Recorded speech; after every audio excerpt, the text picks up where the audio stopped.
Hello ब्रुवन। आइए ममन, YouTube श्रेणी में आप सभी का स्वागत है। शुरू करते हैं आज का करंट अफेयर्स। नए और आगामी स्टार्टअप्स की मदद के लिए फ्लिपकार्ट ने अगस्त 2020 में किस कार्यक्रम को शुरू करने की घोषणा की? तो फ्लिपकार्ट लीप। फ्लिपकार्ट ने नए और आगामी स्टार्टअप्स की मदद के लिए 10 अगस्त 2020 को वॉलमार्ट के स्वामित्व वाली कंपनी का पहला startup accelerator program Flipkart Leap शुरू करने की घोषणा की।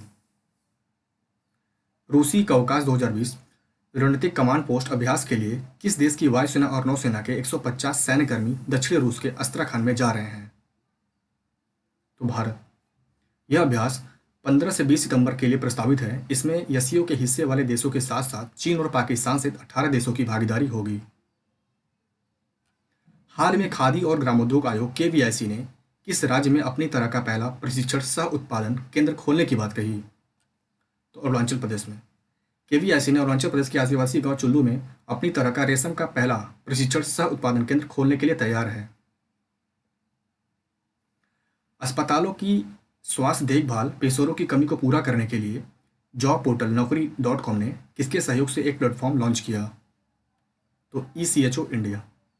naukri.com और ईसीएचओ इंडिया की यह साझेदारी देश भर में स्वास्थ्य सेवा पेशेवरों और अस्पतालों के बीच एक सेतु का काम करेगी। हाल में किसके द्वारा बीईईजी यानी bio compost enriched eco friendly global नाम से स्वदेशी बीज गेदों का विकास किया गया? तो आईआईटी कानपुर के सहयोग से। बीज गेदों में देसी किस्म के बीज, खाद और मिट्टी शामिल होते हैं, जिससे पौधे लगाने के लिए गड्ढे खोदने की कोई आवश्यकता नहीं होती है।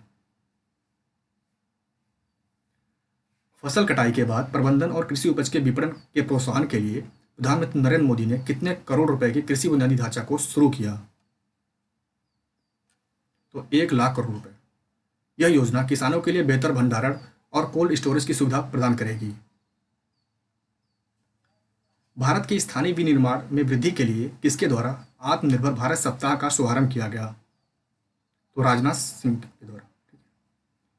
इस कार्यक्रम की घोषणा में यह कहा गया कि भारत 2024 तक 101 हथियारों और सैन्य प्लेटफॉर्म जैसे परिवहन विमान, लड़ाकू हेलीकॉप्टर आयात को रोक देगा। विश्व जैविक ईंधन दिवस कब मनाया जाता है? तो 10 अगस्त को। पारंपरिक जीवाश्म ईंधन के विकल्प रूप में गैर जीवाश्म ईंधन के महत्व के बारे में जागरूकता फैलाने के लिए हर साल 10 अगस्त को विश्व जैविक ईंधन दिवस मनाया जाता है।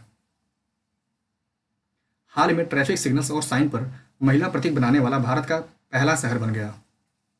तो मुंबई। बृहन मुंबई नगर निगम यानी बीएमसी ने ट्रैफिक सिग्नल्स स्थापित किए हैं जो महिला प्रतीक त्रिकोणीय फ्रॉक को पुरुष के डिफॉल्ट प्रतिनिधि के एक बदलाव को प्रदर्शित करता है। हाल में शोधकर्ताओं द्वारा माथेरान हिल स्टेशन के वन में तितलियों की 77 नई प्रजातियां पाई गई। यह कहाँ स्थित है? यह मुंबई में स्थित है। बॉम्बे नेचुरल हिस्ट्री सोसाइटी द्वारा किए गए अध्ययन में मुंबई में माथेरान हिल स्टेशन के पारिस्थितिकी रूप से संवेदनशील वन में तितलियों की 77 प्रजातियां पाई गई। ट्रैफिक द्वारा जारी हालिया रिपोर्ट के अनुसार भारत के किन 2 राज्यों में तेंदुए की सबसे ज्यादा मौतें हुई? तो उत्तराखंड और महाराष्ट्र में। भारत में 2015 से 19 के बीच 747 तेंदुओं की मौत में से 596 अवैध वन्यजीव व्यापार और अवैध शिकार की गतिविधियों से जुड़े थे।